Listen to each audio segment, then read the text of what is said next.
நம்ம எல்லாருமே English grammar படிச்சிருப்போம் ஸ்கூலில், காலேஜில், எல்லா இடத்துலையுமே. சேம் பேசிக்ஸ் ஆஃப் இங்கிலீஷும் நம்ம கற்று வச்சுருப்போம். அப்படின்னா பேசிக் ஒக்காபுலரிஸ் தெரியும், பேசிக் கண்டிஷன்ஸ் தெரியும், பேசிக் கிராமேட்டிக் மிஸ்டேக்ஸ் எல்லாமே நமக்கு தெரியும். ஆனால் இதை மட்டும் நம்ம யூஸ் பண்ணி நம்மளோட இங்கிலீஷை என்ஹான்ஸ் பண்ண முடியுமா அப்படின்னு கேட்டால் அது கேள்விக்குறி தான். ஏன்னா நம்ம எல்லா ஒக்காபுலரியுமே வெரி பேசிக் லெவலாகவே இருக்கும். அதை நம்ம என்ஹான்ஸ் பண்ணிக்கிட்டால் தான் நம்ம அடுத்து நம்ம மொழியில் ஸ்ட்ராங்காக முடியும். நாம் ஏன் ஒக்காபுலரி ஃபஸ்ட்டு லேர்ன் பண்ணணும்னு தெரிஞ்சுக்கோங்க. வெரி பேசிக்ஸ் மட்டும் வச்சுருக்கேன், எனக்கு போதும், நான் மேனேஜ் பண்ணிவிடுவேன்னு நினச்சிங்கன்னா அதுதான் ரொம்ப தப்பு. ஏன்னா நமக்கு ஆப்போசிட்டில் இருக்கிற பர்சன்ஸ் பேசக்கூடிய வார்த்தைக்கான அர்த்தம் ஃபஸ்ட்டு நமக்கு தெரிஞ்சிருக்கணும். அது தெரிஞ்சால் தான் நம்மளால் ரிப்ளையே பண்ண முடியும். அது தெரியாமல் இல்லை எனக்கு பேசிக் போதும், அதை மட்டும் நான் வச்சுக்குவேன் அப்படின்னு நினைக்கிறது ரொம்ப ரொம்ப ரொம்ப முட்டாள்தனம். அதுக்கு ஒக்காபுலரியை டெவலப் பண்ணிக்கோங்க. அது மூலியமாக உங்களோட இங்கிலீஷோட ஸ்கில்லும் வேகமாக வளரும். இதெல்லாம் ஓகே. நான் எப்படி ஒக்காபுலரி கற்றுக்கிறது? நான் எவ்வளோ படித்தாலும் என் மண்டையிலே நிற்க மாட்டேங்குது. நான் ஒரு நாளைக்கு 5 வார்த்தை கற்றுக்கிறேன், 10 வார்த்தை படிக்கிறேன், 20 வார்த்தை படிக்கிறேன், ஏன் மனப்பாடம் கூட பண்ணுறேன். ஆனால் மறுநாள் எந்திரிச்சு பார்த்தா எனக்கு மறந்து போகுது. நான் என்ன தான் பண்ணுறது அப்படின்னு கேட்குறவங்களுக்கான பதில் இது. ஃபஸ்ட்டு அந்த ஒக்காபுலரியோட மீனிங் எல்லாருமே பார்த்துருவோம், படிச்சிருவோம், ஏன் நோட் பண்ணி கூட வைப்போம், சென்டென்ஸ் கூட மேக் பண்ணுவோம்.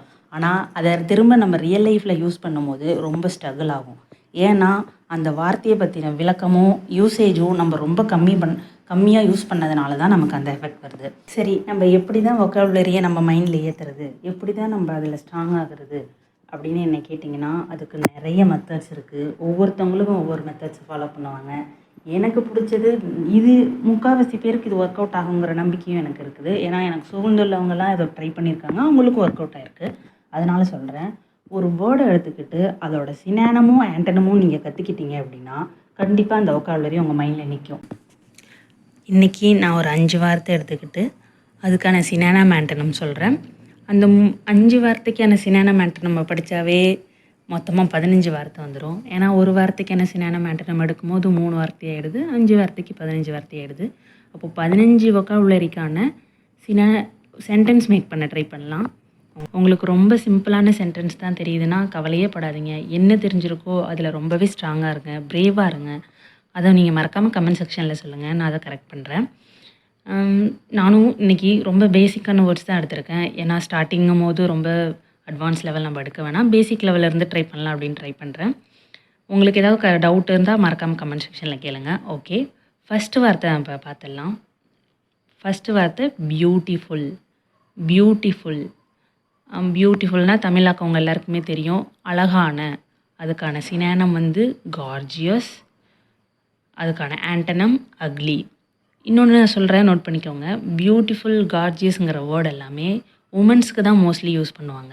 ஏன் அப்படின்னா மென்ஸுக்கு அழகாக இருக்காங்கன்னு சொல்கிறதுக்கு நம்ம ஹேண்ட்ஸம்ங்கிற வார்த்தை தான் யூஸ் பண்ணுவோம். ஸோ பியூட்டிஃபுல், கார்ஜியஸ் லேடிஸ்க்கு யூஸ் பண்ணுவோம், ஹேண்ட்ஸம்ங்கிறது ஜென்ஸ்க்கு யூஸ் பண்ணுவோம். ஓகேவா? இப்போது பியூட்டிஃபுல்ங்கிற வார்த்தைக்கான எக்ஸாம்பிள் சென்டென்ஸ் பார்த்திங்கன்னா, you have a beautiful smile. இங்கே இது ஜென்ஸுக்கும் யூஸ் பண்ணலாம், லேடிஸ்க்கு யூஸ் பண்ணலாம். ஏன்னா இங்கே ஸ்மைலை தான் நம்ம ரெஃபர் பண்ணுறோம், லேடிஸோட அழகை நம்ம டிஸ்கிரைப் பண்ணலை. ஸோ இங்கே இது ரெண்டு ஜெண்டருக்குமே இது ஒர்க் அவுட் ஆகும். கார்ஜியஸ்னாலும் ரொம்பவே அழகான அப்படின்னு அர்த்தம். அதுக்கான எக்ஸாம்பிள் சென்டென்ஸ் பார்த்திங்கன்னா, she is wearing a gorgeous red dress. அப்படின்னா இது சிம்பிள் ப்ரெசன்ட் டென்ஸ், அது ப்ரெசன்ட் கண்டினியூஸ் டென்ஸ், உங்களுக்கே தெரியும். ஏன்னா ஈஸ் வந்திருக்கு, ஐஎன்ஜி வேர்பு வந்திருக்கு. இதுக்கான தமிழ் அர்த்தம் பார்த்திங்கன்னா, அவள் ஒரு அழகான சிவப்பாடை அணிந்து கொண்டிருக்கிறாள். அதான் அதுக்கான தமிழ் அர்த்தம். ஆண்டனம் அக்லி. அதுக்கான சென்டென்ஸ் பார்த்துக்கலாம். Don't believe the ugly rumours. அக்லினா அசிங்கமான அப்படிங்கிற அர்த்தம். இதுக்கான மீனிங் என்ன அப்படின்னா, அசிங்கமான வதந்திகளை நம்பாதீங்க அப்படிங்கிறதுக்கான அர்த்தம் தான் இந்த சென்டென்ஸ். ஓகே, ரெண்டாவது வேர்டு பார்த்திங்கன்னா ஹாப்பி. ஹாப்பியோட சினானம் ஒன்று, ஆண்டனம் ஒன்று பார்த்துடலாம். ஹாப்பியோட சினானம் ஜாய்ஃபுல், ஜாலி, இது போல் வார்த்தைகள் நிறைய இருக்குது. அதுக்கான ஆண்டனம் பார்த்திங்கன்னா அன்ஹாப்பி, நம்ம யூஸ்வலாக நம்ம மைண்டுக்கு வந்துடும். அண்ட் தென் சேடு, இது இதோட ஆண்டனம். ஹாப்பிக்கான சென்டென்ஸ் பார்த்திங்க அப்படின்னா, ஐ am so happy to see you. அப்படின்னா உங்களை பார்த்ததில் நான் ரொம்ப மகிழ்ச்சி அடைகிறேன் அப்படிங்கிறது அதுக்கான தமிழ் அர்த்தம். அடுத்து ஜாய்ஃபுல் வரும். ஜாய்ஃபுல் யூஸ் பண்ணி ஒரு சென்டென்ஸ் பார்த்துடலாம். Wedding is a joyful celebration of love. இந்த சென்டென்ஸே உங்களுக்கு புரியும். லவ்வோட சந்தோஷமான செலிப்ரேஷன் வந்து கல்யாணம் தான் அப்படிங்கிறது. இப்போ 3வது வார்த்தை சேடுங்கிறத யூஸ் பண்ணி ஒரு சென்டென்ஸ் பார்த்துடலாம். He is feeling sad because his pet died. இதுக்கான தமிழாக்கம் பார்த்தீங்கன்னா, அவங்களோட செல்லப்பிராணி இறந்துருச்சு, அதனால் அவங்க சேடாக ஃபீல் பண்ணுறாங்க அப்படின்றது தான் இதுக்கான அர்த்தம். இப்போது 3வது வார்த்தை பார்த்துடலாம். 3வது வார்த்தை வந்து ஃபாஸ்ட்டோட சினானம் நிறைய இருக்குது. குயிக்கு, சூனு, குயிக்லி, ஸ்விஃப்ட்லி, அது எல்லாமே நம்ம சொல்லலாம். அதுக்கான ஆண்டனம் பார்த்திங்கன்னா ஸ்லோ. இப்போ ஃபாஸ்ட்டுக்கான சென்டென்ஸ் பார்த்துடலாம். Negative news travel fast. இதுக்கான தமிழாக்கம் எதிர்மறை செய்திகள் தான் வேகமாக பயணிக்குது. ஸ்விஃப்டோட எக்ஸாம்பிள் பார்த்திங்கன்னா, I hate to make a swift decision. இங்கே ஸ்விஃப்ட்டுங்கிறது ஃபாஸ்ட்டு, ஏன்னா சினானம் தானே அது. அப்போது நான் ஒரு ஃபாஸ்ட்டான முடிவு எடுக்க வேண்டி இருந்தது அப்படின்னு சொல்கிறது தான் இதோட மீனிங். அடுத்து ஸ்லோவோட தமிழாக்கம் உங்களுக்கு தெரியும், மெதுவான. இப்போது இதுக்கான எக்ஸாம்பிள் சென்டென்ஸ் பார்த்துடலாம். ஐ ஆம் அ ஸ்லோ லேர்னர். எல்லாமே ஸ்கூலில் இதை யூஸ் பண்ணியிருப்போம். ஏன்னா நம்ம மெல்ல தான் சில பேர் புரிஞ்சிக்க முடியும், அதுதான் அதுக்கான அர்த்தம். அதே போல் ஐ ஆம் அ ஸ்லோ வாக்கர், அதாவது நான் மெல்ல நடக்கக்கூடிய பர்சன். சில பேர் வேகமாக நடப்பாங்க இல்லையா, அப்போது அவங்களுக்கு he is a fast Walker அப்படின்னா அவங்க ரொம்பவே வேகமாக நடக்கக்கூடிய ஆட்கள் அப்படின்னு அர்த்தம். பிரேவ் தான் 4th வேர்டு. அதுக்கான சினானம் கரேஜியஸ், அதுவும் தைரியமான. அதோட ஆண்டனம் கவர்டு அப்படிங்கிறது வந்து தைரியம் இல்லாதவர்கள், அவங்கள தான் அப்படி சொல்லுவாங்க. ஓகேவா? இப்போ பிரேவோட எக்ஸாம்பிள் சென்டென்ஸ் பார்த்துடலாம். பிரேவ்ங்கிறது நம்ம நார்மலாகவே எல்லார லைஃப்லையும் யூஸ் பண்ணுறது தான்.